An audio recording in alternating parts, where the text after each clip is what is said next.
کہ بمبئی میں حضرت قاری صدیق صاحب باندھوی رحمۃ اللہ علیہ کے ساتھ گئے تو وہاں پر بمبئی میں ایک آدمی نے آ کر حضرت سے کہا کہ ہماری بچی کیا ہو گئی؟ مرتد ہو گئی 1989 میں. تو کہا حضرت نے کہ کیسے مرتد ہو گئی؟ کیا کر رہے تھے آپ؟ پہلے غصہ ہو گئے ان کے اوپر. پھر اس کے بعد ان کو پوچھا کہ بھئی کیا ہوا، کیا قصہ بنا؟ تو اس نے کہا کہ میں نے اپنی بچی کو ہائر ایجوکیشن کے لیے کالج میں ڈالا، وہاں پر سب غیروں کا ماحول تھا، اس میں وہ عشق بازی میں مبتلا ہو گئی اور وہ کسی سکھ کے ساتھ کیا ہو گئی؟ چلی گئی اور ایمان کو چھوڑ دیا. تو حضرت نے رو دیا قاضی صدیق صاحب باندھوی رحمۃ اللہ اور والد صاحب کو بلایا. کہا ہے مولوی غلام، کہا ایک کام کرو، تمہارے مدرسے میں کالج شروع کرو. بالکل صوفی آدمی تھے حضرت قاری صاحب، اس علاقے میں بھی آئے ہیں، ہم بھی ان کے ساتھ میں آئے. تو کہا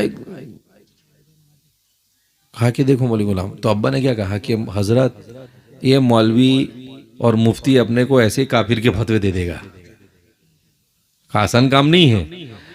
تو حضرت نے کہا کہ دیکھو اپنی نسلوں کا ایمان بچانا یہ ہماری زندگی کا مقصد ہونا چاہیے.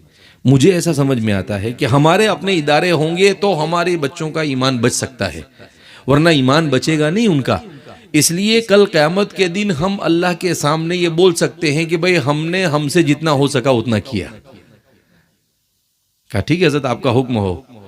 پھر الحمدللہ شروع ہوا جامعہ میں، پہلے ITI شروع ہوئی 92 93 میں، اس کے بعد BUMS کالج شروع ہوا، اس کے بعد ڈپلومہ انجینئرنگ کالج شروع ہوا، اس کے بعد بیچلر آف انجینئرنگ کالج شروع ہوا، اس کے بعد D.Ed کالج شروع ہوا، اس کے بعد B.Ed کالج شروع ہوا، اس کے بعد D pharmacy, B pharmacy, M pharmacy, اس کے بعد MBBS کالج شروع ہوا، اس کے بعد LLB کالج شروع ہوا. تو پھر اس کے بعد لائن لگتی گئی.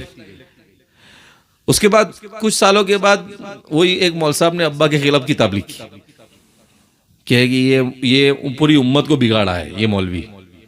تو حضرت قاری صدیق صاحب کو ابا نے کہا کہ دیکھو حضرت یہ آئے نا مولوی یہاں باشد کے چپ نشوت. کہا دیکھو حضرت چالو ہو گیا فتویٰ.